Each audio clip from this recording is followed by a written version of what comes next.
그 다음에 이제 그 아래의 기능을 설명드릴 텐데요. 앵클 같은 경우에는 앵클 어태치 같은 경우에 발목 의미하는 거죠. 자, 발목을 잘 보면 얘는요, 수치를 입력해보면 바로 알 수 있어요. 이런 식으로 발목 위치를 이렇게 앞뒤로 바꿀 수 있어요. 이렇게 바꿀 수 있는 거는 이제 발목이 시작하는 위치를 좀 바꾸고 싶을 때 많이 쓰는데, 이것도 기본값에서 많이 변형하고 있지는 않습니다. 왜냐면 이 로컬로 말씀드리면 이 축에 대한 개념이었으면 이해하기 힘든데, 이 본의 흐름선상에 위치하고자 하는 어떤 특성들이 좀 유리한 점들이 많기 때문에 이 발목의 어떤 중심 위치를 바꾸려고 하지는 않아요. 근데 어떤 상황에 대해서는 이걸 뭐 조금씩 조정해서 발목의 시작점을 좀 바꾸고 싶은 어떤 일들이 있습니다. 근데 문제는 얘를 이렇게 바꾼다고 해서 이 발목이 회전하는 축이 바뀌진 않아요. 예를 들면 제가 회전하면 얘가 여기서 회전하는 게 아니라 여기서 회전을 해요. 만약에 축을 바꿨을 때 여기서 회전한다. 그러면 이게 활용도가 되게 높았을 거라고 저는 생각합니다. 근데 이걸 위치를 바꾸더라도 회전했을 때는 이 기점으로, 이 본의 이 중심 기점으로 회전하는 게 아니라 이 앞에 기점으로 회전하기 때문에 그렇게 싹 유용하다고 생각하진 않아요. 그래서 거의 안 쓴다, 기능적으로. 생각하시면 될 것 같고요. 그 다음에 그 아래는 뭐 바이패드 키 조정하는 거고, 그 다음에 트라이앵글 펠비스와 트라이앵글 렉이 있죠. 의미 그대로 이해하시면 될 것 같아요. 트라이앵글은 삼각형이고 펠비스는 골반이라는 의미죠. 바이패드로는 이 녀석이 이제 펠비스입니다. 그리고 트라이앵글 렉은 이 녀석이죠. 자, 이게 뭐냐면 아까 제가 부모 자식 관계를 얘기를 해드렸는데, 지금 상태에서 제가 트라이앵글 펠비스 일단 해제를 할게요. 해제를 하게 되면, 자, 가장 이 바이패드 본 중에서 대장이 누구냐면 이 녀석, 다이아몬드. 이름이 바이패드 001이고 뒤에 뭔가 수식어가 없습니다. 이 녀석은 일종의 센터 오브 매스, 컴이라고 불리는 녀석인데, 이 녀석이 대장이에요. 얘 움직이면 전부 다 쫓아옵니다.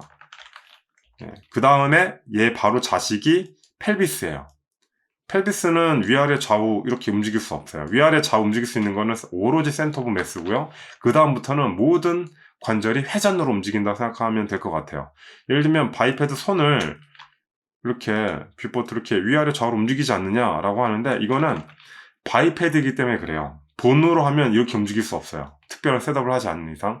바이패드는 사용자가 손을 가지고 이렇게 움직이는 걸 더 원한다는 거를 알기 때문에 우리가 이렇게 움직이면 이 위치까지 가기 위해서 얘네들을 알아서 회전시켜 주는 것 뿐이에요.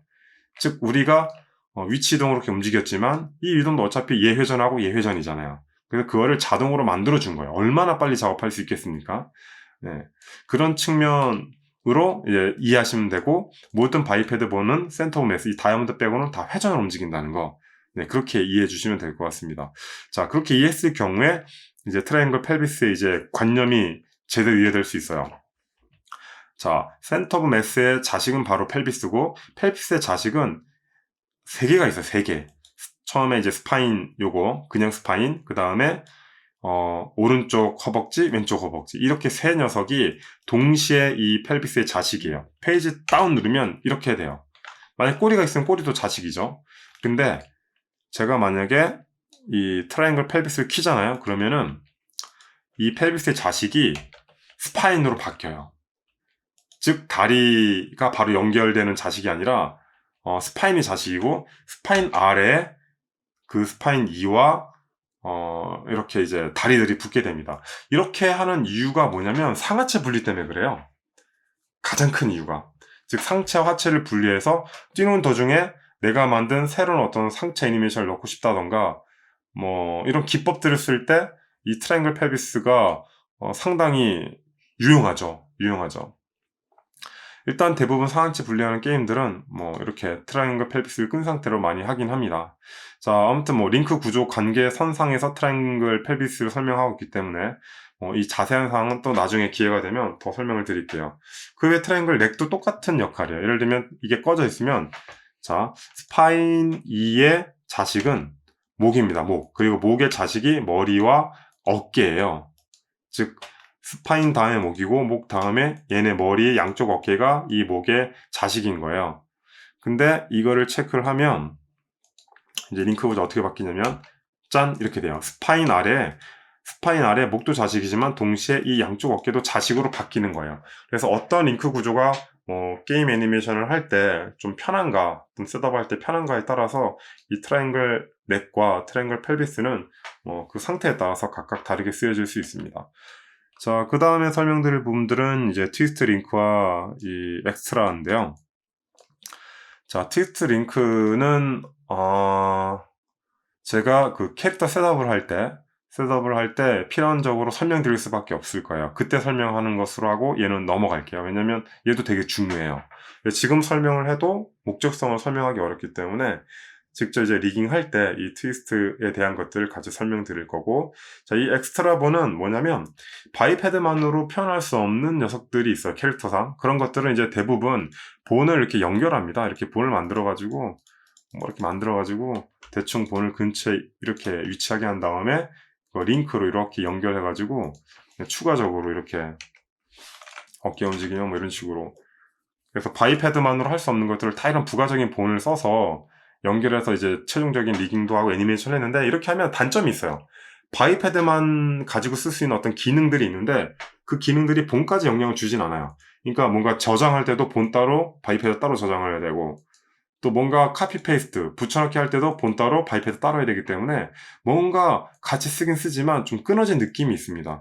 이런 부분들을 좀 뭐랄까 개선하고자 나온 것들이 엑스트라 본이라고 이해하시면 될 것 같아요. 물론 이게 버그가 좀 많아요. 구조적으로 문제가 있긴 한데 그럼에도 불구하고 엑스트라 본은 상당히 유용한 측면들이 많습니다. 팔 쪽에 붙는 게 아니라면 몸이라던가 센터 매스라던가 얼굴 쪽에 붙는 거라면, 팔다리에 붙는 게 아니라면은 엑스트라본은 굉장히 적극적으로 쓰면 좋을 것 같아요. 특히 저 같은 경우에는 페이셜에 꼭 써야 된다고 생각합니다. 페이셜의 엑스트라본만큼 장점 있는 본은 또 없다고 생각하기 때문에, 왜냐면 복사 붙여넣기가 너무 쉽고, 그러니까 카피 페이스트 너무 쉽고, 데이터 저장도 너무 간단하고, 심지어 레이어도 쓸 수 있고, 그러니까 관리적인 측면이 너무 강한 거예요. 그리고 본으로 셋업하게 되면 캐릭터마다 좀 개별적으로, 물론 바이패드도 개별적으로 셋업하는 것들이 있는데 일종의 애니메이션 리타겟팅, 바이패드는 기본적으로 애니메이션 리타겟팅 기능을 지원하죠. 그런 기능들을 쓸 수 없기 때문에 좀 뭐랄까 효율성 측면에서 많이 떨어져요. 그래서 저는 페이셜이라던가, 즉 그러니까 이 양팔, 양다리에 연결해서 쓰는 거 빼고 몸통, 센터 오브 매스, 골반, 머리 이런 부분에 붙는 모든 부분들을 이 엑스트라본으로 하면 유용하다는 거를 꼭 말씀드리고 싶습니다. 날개 같은 것도 엑스트라본이 참 좋아요. 그래서 엑스트라본은 적극적으로 쓰면 좋다. 네, 그걸 좀 말씀드리고 싶습니다. 이 부분에 대해서도 따로 제가 애니메이션 진행할 때, 특히 아마 셋업할 때 이 부분을 언급해서 진행할 것 같아요. 그래서 트위스트 링크라던가 엑스트라는 지금 설명드리기보다는 제가 디테일하게 이제 셋업을 진행하면서 이 부분을 같이 설명드리는 게 이해도 빠르고 도움도 더 될 것 같습니다. 지금은 이게 그냥 이런 목적으로 쓴다 정도 이해하면 될 것 같아요.